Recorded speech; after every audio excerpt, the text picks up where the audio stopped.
In 2023, a 73-year-old man named Teixeira Qualo became one of the first humans to have his biological age measurably reversed using a combination of gene therapy and senolytics, drugs that selectively kill aged, dysfunctional cells.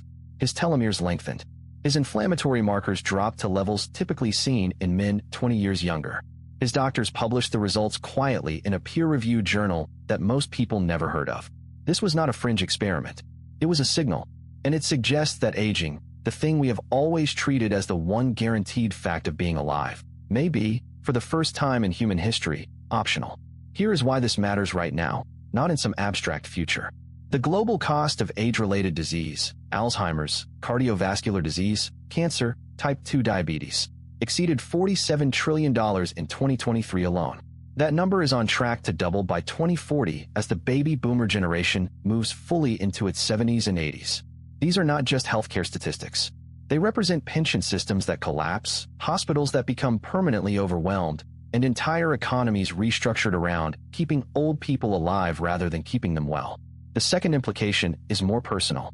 If the first therapies that meaningfully reverse biological aging reach clinical availability by 2035, which several researchers now consider realistic, then the question of whether you grow old the way your parents did becomes a genuine choice, not a fate. That window is close enough to affect your retirement planning, your health decisions, and potentially the life expectancy of people you love who are currently in their 40s. To understand how we got here, you need to understand what aging actually is. For most of medical history, scientists treated aging as a side effect of living, wear and tear that simply accumulated. The human body, in this view, was like a car that rusts. You could slow it down, but you could not run the clock backward. That assumption began cracking in the 1990s when researchers discovered that in some organisms, the roundworm C. elegans, for example, a single genetic mutation could double the lifespan. Not extend it slightly, double it. That finding rewired everything. If lifespan could be altered by a single gene in a worm, the implication was that aging was not random decay. It was a program, and programs can be edited. By the early 2000s, researchers at the Salk Institute and Harvard Medical School had identified specific biological pathways, mTOR, MPK, sirtuins, that appeared to act like volume knobs on the aging process. By 2013, a landmark paper in the journal Cell identified 9 distinct hallmarks of aging, from genomic instability to cellular senescence. That list became the blueprint for a new field, geroscience. The science of aging not as a medical inevitability, but as a treatable condition. The first major revelation is about senescent cells, and most people have no idea they exist inside their own bodies right now. As you age, some of your cells stop dividing but refuse to die.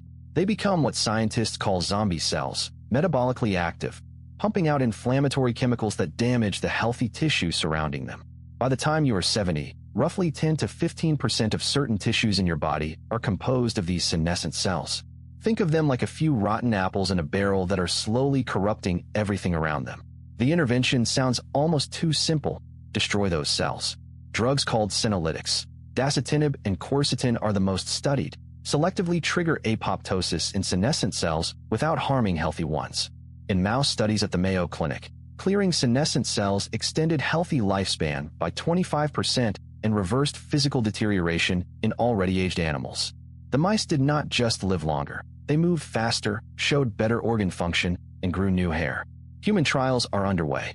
In 2022, a trial at the University of Minnesota found that a short senolytic drug course improved physical function and reduced inflammatory markers in patients with a severe lung disease. The results were modest, but real. What works dramatically in mice rarely translates one-for-one to humans, but the mechanism is sound, and researchers are refining the dosing aggressively. The second revelation is more disorienting, and it overturns something you probably believe about your DNA.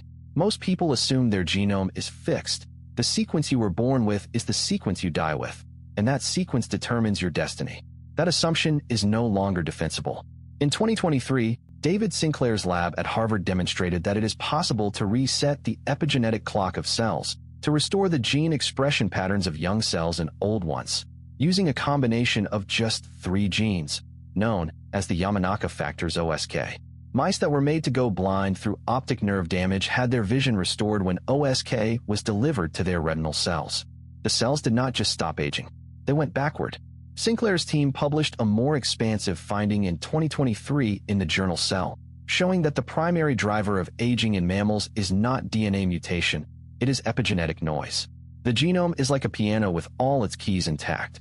Aging, in this model, is not a broken piano. It is a piano whose sheet music has been smudged.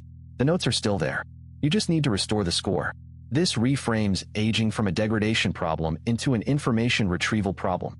And information retrieval is something 21st century science is extraordinarily good at. The mechanism behind epigenetic reprogramming works like this. Every cell in your body contains the same DNA, but which genes are switched on or off is controlled by chemical tags on the genome. Methylation patterns that function like a dimmer switch for each gene. Young cells have clean, precise patterns. Old cells accumulate errors in those patterns over decades of stress, replication, and environmental damage. Partial reprogramming, using the OSK gene cocktail, resets those methylation patterns toward a younger state without erasing the cell's identity entirely. The critical word is partial. Early attempts at full reprogramming using all four Yamanaka factors cause cells to become cancerous by losing their specialized identity.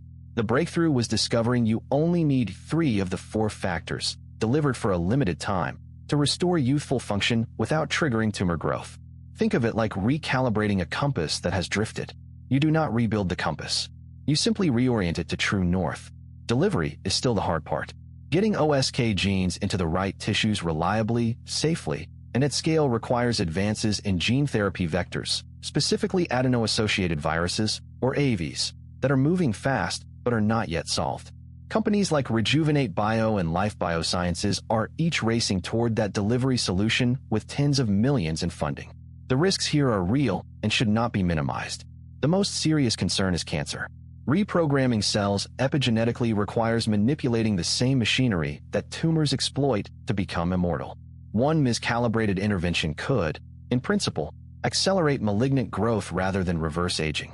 The second complication is societal and arguably more dangerous than the biology. If these therapies work and reach market in the 2030s, who gets them first? The cost of early gene therapies has run as high as $3.5 million per treatment. If biological aging becomes optional but only for the wealthy, the result is not a longer-lived humanity. It is a permanent biological aristocracy. A class of people who are not just richer, but biologically younger than everyone else. Permanently. Geopolitical stability, inheritance law, pension systems, and democratic representation were all designed for a world where generations turn over every 70 to 80 years. None of those systems are built for a world where a billionaire born in 1960 is still biologically 45 in 2080. For you specifically, the timeline that matters is the next 15 years. If you are currently between 35 and 55, you are likely to be alive when the first